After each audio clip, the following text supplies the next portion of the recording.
पर कनेक्शन में और बात करेंगे आज के मैनेजमेंट से। Mahindra holidays and resorts India के मैनेजमेंट से खास बातचीत होगी। हमारे साथ जुड़ रहे हैं कंपनी के एमडी और सीईओ कविंदर सिंह जी, जिनसे बात होगी नए ग्राहक जोड़ने पर, विस्तार योजना पर, ऑक्यूपेंसी लेवल्स पर। ये सारी चीज़ें जब कोविड का माहौल ख़त्म हो रहा है वहाँ से कैसी रिकवरी दिख रही है। उसके बाद हमारी खास पेशकश भी होगी दीवान के दबंग शेयर। हम बताएंगे आपको कि ऐसे बाजार में कौन से शेयरों पर फोकस करना चाहिए। नीरज दीवान हमारे साथ होंगे, साथ ही हमारी मदद करेंगे क्वांटम सिक्योरिटीज़ के जो डायरेक्टर जिनकी हमने बात की, नीरज दीवान की। तो शुरुआत लेकिन करेंगे पहले महिंद्रा हॉलीडेज से। आपको एक बार बता देते हैं कंपनी के बारे में कुछ details. Mahindra holidays and resorts जो है, इसकी शुरुआत 1996 में महिंद्रा ग्रुप ने की थी। यहाँ पर ये एक लीजर और हॉस्पिटैलिटी सेक्टर की कंपनी है। क्लब महिंद्रा इसका जो ब्रांड है वो काफ़ी फेमस है, काफ़ी जाना माना नाम हमारे देश में। कुल 2,62,000 से ज़्यादा इसके मेंबर्स हैं। Bharat, Sri Lanka, Dubai, Singapore, Malaysia में इस कंपनी का कारोबार है। इसके अलावा थाईलैंड, फिनलैंड, स्वीडन, स्पेन, यहाँ पर भी इनका बिजनेस चलता है। तो अच्छी खासी यहाँ पर प्रेजेंस ग्लोबली इस कंपनी की दिखाई देती है। कविंदर सिंह जी हमारे साथ जुड़ गए हैं। बहुत बहुत स्वागत आपका ईटी नाउ और स्वदेश पर। मिस्टर सिंह, शुरुआत अगर हम करें हॉलीडे सीजन से ही, तो कैसा दिख रहा है, किस तरह की बुकिंग्स आपको दिख रही हैं? क्या आपने बहुत ज़्यादा स्पाइक देखा है लार्ज स्केल लीजर बुकिंग में? फाइनली जब हम देख रहे हैं कि अब धीरे धीरे ओपन अप थीम शुरू हो रही है, लॉकडाउन के जो चिंताएँ हैं वो ख़त्म हो रही हैं, क्या आपको लग रहा है कि जो होटल सेक्टर है पूरा, जो आपका लीजर और ये सेगमेंट है, यहाँ पर एक ज़ोरदार रिकवरी आपको देखने को मिलेगी? जहां तक बुकिंग्स का सवाल है, हमने इस महीने अपनी ऑक्यूपेंसी 90% तक जाते हुए देख रहे हैं। तो ये महीना हम 90% से करीब करीब क्लोज करेंगे, जो कि एक बहुत ही हाई ऑक्यूपेंसी मानी जाएगी। और आपको ये मालूम होगा कि इस समय हमारे पास 79 रिजॉर्ट्स हैं। जब हमने शुरू किया था साल, हम ये रिजॉर्ट्स इस समय 85 के करीब करीब ले जा चुके हैं, मार्च एंड तक ले जा चुके हैं। तो हमारे रिजॉर्ट्स में 90% ऑक्यूपेंसी मार्च में, ये बहुत मायने रखता है। तो इसका मतलब हॉलिडे सीजन शुरू हो चुका है। अगर मैं अप्रैल और मई में देखूं, तब भी हमारी बुकिंग्स 85 से 87% के करीब दिख रही हैं। तो वो भी एक बहुत अच्छा साइन है। तो जहां तक हॉलिडे सीजन का सवाल है, सीजन शुरू हो चुका है, ऐसा हम देख रहे हैं हमारे रिजॉर्ट्स में।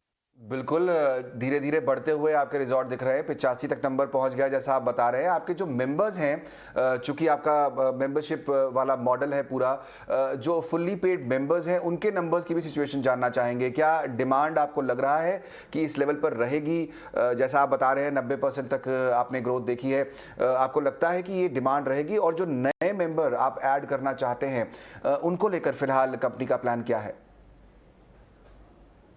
तो जहां तक मेंबर एक्विजिशन का सवाल है, आप नोटिस करेंगे कि इस समय इन्फ्लेशनरी एनवायरनमेंट है। और इस एनवायरनमेंट में हमारे मेंबर्स को हमारे रिजॉर्ट्स का प्रोपोजिशन और बहुत अच्छा लगता है, क्योंकि उनको जब वो रिजॉर्ट पे जाते हैं तो उनको कमरे का किराया नहीं देना पड़ता। तो इस चीज के चलते भी हमने मोमेंटम देखा है अपने मेंबर एडिशंस में, पर्टिकुलरली इन मार्च जो हम देख रहे हैं। तो आगे चल के भी मुझे ऐसा लगता है, क्योंकि हमारा सब्सक्रिप्शन मॉडल है, इसमें अगर आप मेंबरशिप लेते हैं तो आपको 25 साल तक आप हॉलिडे कर सकते हैं बिना कमरे का किराया दिए हुए। और जो कि एक बहुत बड़ी बात है आज के इन्फ्लेशनरी एनवायरनमेंट में। तो उस चीज को देखते हुए हमको ऐसा लगता है कि हमको काफी टेलविंड्स मिलेंगी in terms of member addition. और हमने मेंबर एक्विजिशन की स्ट्रेटजीज भी बना के रखी हैं, रेफरल, डिजिटल, जिसके चलते हमारे मेंबर एक्विजिशन रेफरल और डिजिटल के चलते 58% तक पहुंच चुके हैं। अगर हम हमारे 58% हमारे जो मेंबर एडिशंस वो रेफरल और डिजिटल से हो रहे हैं, जो कि एक बहुत ही अच्छा ट्रेंड देख रहे हैं हम। तो ओवरऑल लेवल पे अगर हमारी ग्रोथ जैसे हमने प्लान की है, हम रिजॉर्ट्स ऐड करते रहे, जैसा कि मैंने आपको बताया 85 रिजॉर्ट्स, 4,500 रूम यूनिट्स, तो ये अगर हम मोमेंटम देते रहेंगे तो हमको ऐसा काफी कॉन्फिडेंस है कि हमारे मेंबर एडिशन भी होता रहेगा। आपकी नॉलेज के लिए मैं बता दूं कि हमारे पास 2,62,000 के करीब मेंबर्स हैं। और मेंबर एडिशंस में बढ़ोतरी भी हमारा एक बहुत इंपॉर्टेंट ऑब्जेक्टिव है, जो कि अगले सालों में एक्सेलरेट होगा। बिल्कुल। तो क्या आप देख रहे हैं कि धीरे धीरे जो मेंबर एंगेजमेंट है वो बढ़ता जा रहा है? क्या लोग ज़्यादा पैसा खर्च कर रहे हैं फिलहाल लीजर पर, इन एक्टिविटीज़ पर? तो तो हमारे जो मेंबर एडिशंस हैं, अगर आप देखें तो हमने पिछले क्वार्टर में भी 12% की बढ़ोतरी करी। और ये जो मेंबर एडिशंस हैं, इनमें बढ़ोतरी के 2-3 तरीके यूज किए जाते हैं। आप अपने एग्जिस्टिंग मेंबर से रेफरल मांगते हैं, आप डिजिटल में जाके मेंबर्स को, प्रोस्पेक्ट्स को रीच आउट करते हैं, और मेंबर एंगेजमेंट होता है, वेरियस इवेंट्स पे होता है, जहां पर हमारे प्रोस्पेक्ट्स को हम अपने रिजॉर्ट्स का वीडियो दिखाते हैं, बात करते हैं कि क्या बेनिफिट है हमारी मेंबरशिप के। तो ये सारे एक्शंस जो हैं हमारे पूरे साल भर चलते रहते हैं, महीने भर चलते रहते हैं, वीकेंड्स में भी चलते रहते हैं। तो ये एंगेजमेंट जो है हमारा, अभी क्योंकि ओमिक्रॉन कम हो गया है, उसकी वजह से हमारा एंगेजमेंट और बढ़ रहा है, उसकी वजह से हमारे मेंबर एडिशंस और बढ़ेंगे। और ये एक रीच आउट का तरीका है। अगर आप अपने टारगेट ग्रुप को ठीक से रीच आउट करें, उनको अपनी मेंबरशिप के बेनिफिट्स बताएं, तो उसके चलते मेंबरशिप एडिशंस होते हैं। क्योंकि हमारे रिजॉर्ट का एक्सपीरियंस बहुत बढ़िया है, इसके लिए मेंबर एडिशंस भी हमारे लिए एक बहुत तेजी से बढ़ोतरी होगी। और जहां तक रिटेंशन का सवाल है, एंगेजमेंट का सवाल है, अगर मेंबर्स हमारे रेगुलरली हॉलिडे करेंगे, जैसा कि अभी कर रहे हैं, 90% की ऑक्यूपेंसी है, तो इन चीजों के चलते भी हमारा जो है एंगेजमेंट बना रहता है। और इसी के चलते हमारे मेंबर्स हमारे रेगुलरली एनुअल फी भी देते हैं, जिसके चलते हमारी इनकम बढ़ती रहती है, और हम अपने प्रॉफिट और कैश को बढ़ा के और बढ़िया रिजॉर्ट्स को इन्वेस्ट कर सकते हैं, जिससे कि एक्सपीरियंस और बढ़ता रहे। यही हमारा बिजनेस मॉडल भी है। सिंह साहब, यहाँ पर जो दो तरह की बुकिंग्स आपके यहाँ होती हैं। नॉर्मल बुकिंग, जैसे मैं गया, मुझे कल छुट्टी पर जाना है, मैंने बुकिंग कर ली आपके साथ। लेकिन जो मेंबर्स होते हैं आपके, उनको टाइम शेयर का भी ऑप्शन मिलता है। तो जो टाइम शेयर बिजनेस आपका है कि आपने एक टाइम फिक्स कर लिया और हर साल आप उस समय पर छुट्टी पर जा सकते हैं बिना किसी बुकिंग के और बिना एक्स्ट्रा पैसे दिए, जैसा आप भी बता रहे हैं। मैं ये जानना चाहता हूँ कि किस तरह का कॉन्ट्रीब्यूशन आपके टोटल सेल्स में इन दोनों तरह के बिजनेसेस से आ रहा है? तो टाइम शेयर बिजनेस हमारा कोर बिजनेस है। अगर आप देखें तो हमारी सारी इनकम टाइम शेयर से ही आती है, चाहे आप वेकेशन ओनरशिप इनकम ले लें, चाहे आप हमारी रिजॉर्ट इनकम लें, क्योंकि हमारे मेंबर्स मेजॉरिटी हमारा जो रिजॉर्ट्स है मेंबर से भरे रहते हैं। 4-5% नॉन मेंबर आते हैं, जिनको हम मेंबरशिप देने की कोशिश करते हैं हमारे रिजॉर्ट्स पे। तो हमारा मेंबरशिप बिजनेस है, हमारा कोर बिजनेस वेकेशन ओनरशिप है। और ये बिजनेस आगे इसलिए बढ़ेगा, जैसा मैं देख रहा हूँ, क्योंकि आज के दिन में हमारे पास 2,62,000 मेंबर हैं। तो हमारे पास इस समय अपॉर्चुनिटी, अगर आप देखें तो इस कंट्री में, हमारे देश में, हमारे कम से कम जो टारगेट ऑडियंस है वो कम से कम 1.5 से 2 करोड़ हाउस होल्ड्स हैं, और हमारे पास सिर्फ इस समय 2.5-3 लाख मेंबर हैं। तो हमारे पास बहुत अपॉर्चुनिटी है ग्रो करने के लिए। टारगेट सही तरीके से करें, अच्छे एक्सपीरियंसेस दें, और अपने मेंबर्स के साथ एंगेज रहें, जिससे कि हमारा जो बिजनेस है, मेंबर एडिशंस भी बढ़ते रहेंगे। ये भी मैं आपको बताना चाहूंगा कि हमारे जो मेंबर्स हैं इस समय 2,62,000 के करीब, ये जो हमारी मेंबर का जो टोटल मेंबर है काउंट, ये इस समय अगर मैं ऐड कर लूं हमारे फिनलैंड के भी मेंबर्स 60,000 के करीब, तो 3 लाख के ऊपर पहुंच जाते हैं। तो ये सारे मेंबर्स जो हमारे हैं, इनको अगर मैं ध्यान से देखूं तो इस समय हम वर्ल्ड की लार्जेस्ट वेकेशन ओनरशिप कंपनी है, अगर हम नॉर्थ अमेरिका को एक्सक्लूड कर दें। अगर हम नॉर्थ अमेरिका को एक्सक्लूड करके चलें तो हम ऑलरेडी 3 लाख, 3.25 लाख मेंबर के करीब है, जो कि बहुत तेजी से हम बढ़ाने की पूरी कोशिश कर रहे हैं। बिल्कुल सिंह साहब, भारत में भी आप काफ़ी बड़ी कंपनी हैं, और जिस तरह का सिचुएशन हम देख रहे हैं इंडिया में, अब लोग फिर से वेकेशन शुरू कर रहे हैं। आप भी बता रहे हैं ऑक्यूपेंसी धीरे धीरे बढ़ती आ रही है। लेकिन आपने अभी ग्लोबल सिनेरियो की बात की, आपने दूसरे देशों की बात की, और मेरा अगला सवाल भी उसी से जुड़ा था। मैं ये जानना चाह रहा था कि जो यूरोप में आपके रिजॉर्ट्स हैं, उनका परफॉर्मेंस अभी किस तरह चल रहा है? क्योंकि हम देख रहे हैं कि धीरे धीरे यूरोप में एक बार फिर से कोविड की केसेस जो है वो बढ़ते हुए दिखाई दे रहे हैं। क्या डिमांड पर किसी तरह का कोई इम्पैक्ट पड़ा है उसकी वजह से? जहां तक अगर आप यूरोप की परफॉर्मेंस देखें, हमारा सेकेंड क्वार्टर वहां पर सीजनल बिजनेस है, जुलाई अगस्त सितंबर उनकी समर होती है, वो हमारा बेस्ट क्वार्टर रहा। अगर आप हमारे रिजल्ट्स भी देखें, अक्टूबर नवंबर दिसंबर में उनके यहाँ सीजन नहीं होता है, मगर साथ साथ दिसंबर में थोड़ा सा सीजन बनना शुरू होता है। तो कोविड की वेव चल रही थी, जो कि जनवरी तक चली, जैसे हमारे यहाँ पर ओमिक्रॉन चल रही थी। फरवरी से उनके यहाँ रिस्ट्रिक्शंस कम हुए हैं, और मार्च उनके यहाँ भी बहुत अच्छा चल रहा है, बिकॉज उनका holiday season, winter holiday season peak पे आ जाता है मार्च में।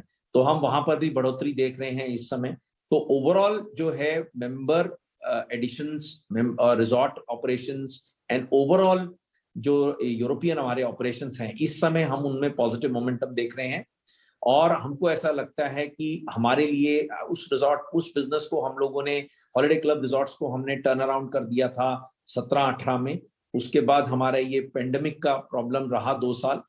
उसके बाद हम अब देख रहे हैं कि एक और बहुत बड़ा टर्न अराउंड वहां पर होने जा रहा है, जिसकी वजह से हमारे अगले 2-3-4 साल बहुत ही अच्छे यूरोपियन बिजनेस में भी आएंगे, जैसे कि हम इंडियन बिजनेस में देख रहे हैं। तो इसका इफेक्ट हमको कंसोलिडेटेड नंबर्स में भी दिखेगा। जस्ट आपकी नॉलेज के लिए मैं बता दूं कि जब हमने ये क्वार्टर क्लोज किया, पिछला क्वार्टर, तो हमारा कंसोलिडेटेड प्रॉफिट 3 गुना हुआ और अगर हम 9 महीने का प्रॉफिट देखें तो हमारा कंसोलिडेटेड प्रॉफिट करीब करीब 6 गुना बढ़ गया था। बिल्कुल, काफ़ी तेज़ी से कंपनी बढ़ती हुई दिखाई दे रही है सिंह साहब, और आपकी टीम इसके लिए हम कंग्रेचुलेट करते हैं। अगला सवाल मेरा आपकी जो रूम इन्वेंट्री है उससे जुड़ा हुआ था। धीरे धीरे आप देख रहे हैं कि आपने जो है ग्रोथ दिखाई है, कंपनी ने यहाँ पर रूम्स ऐड किए हैं। आपकी जो प्लानिंग थी, जो हमारे पास इंफॉर्मेशन है लास्ट, उसके हिसाब से आप कुछ 5,500 प्लस रूम यूनिट करना चाहते हैं अगले 3 साल में। तो मैं ये जानना चाहता था कि इस समय क्या प्लान्स हैं महिंद्रा हॉलीडेज के, एक्सपेंशन के हों, वो प्लान्स आप अगर आप शेयर कर सकें, कौन कौन सी ज्योग्राफीज में आप जाना चाहते हैं, इसके बारे में अगर आप हमारे दर्शकों को कुछ बताएं तो जहां तक हमारे एक्सपेंशन प्लान्स का सवाल है, हमारे पास करीब करीब 1200 करोड़ का कैपिटल एक्सपेंडिचर प्लान है। हमारे एक रिजॉर्ट इस समय कंदा घाट, जो कि शिमला के पास है, उसमें 185 रूम हमारा कंस्ट्रक्शन चल रहा है। करीब करीब 200 करोड़ का इन्वेस्टमेंट है वहां पर हमारा एक गणपति फूले में हम एक नया रिजॉर्ट 235 कमरों का खोलने जा रहे हैं, जो कि मतलब खोलने जा रहे हैं मतलब उस पर कंस्ट्रक्शन शुरू करने जा रहे हैं, जो कि हमारा 250 करोड़ का इन्वेस्टमेंट होगा। उस पर हमारी कुछ परमिशन अभी आनी है और वो हम Q1 में शुरू करेंगे उस रिजॉर्ट की कंस्ट्रक्शन। हमारे जो एग्जिस्टिंग रिजॉर्ट्स हैं, जैसे कि आसनोरा हमने पिछले साल 150 कमरों का खोला था, वो रिजॉर्ट हम अब इस समय 200 कमरों तक ले जा चुके हैं। इस साल में हमने और 50 कमरे वहां ऐड कर दिए हैं। हमारा एक अष्टमुडी रिजॉर्ट है जो केरला में है, उसमें भी हमने 33 कमरे ऐड किए हैं, तो वो 140 कमरों का रिजॉर्ट हो गया है। और हमारे जो लोनावला रिजॉर्ट है, उसमें भी 20 कमरे हमारे ऐड हुए हैं इस क्वार्टर में।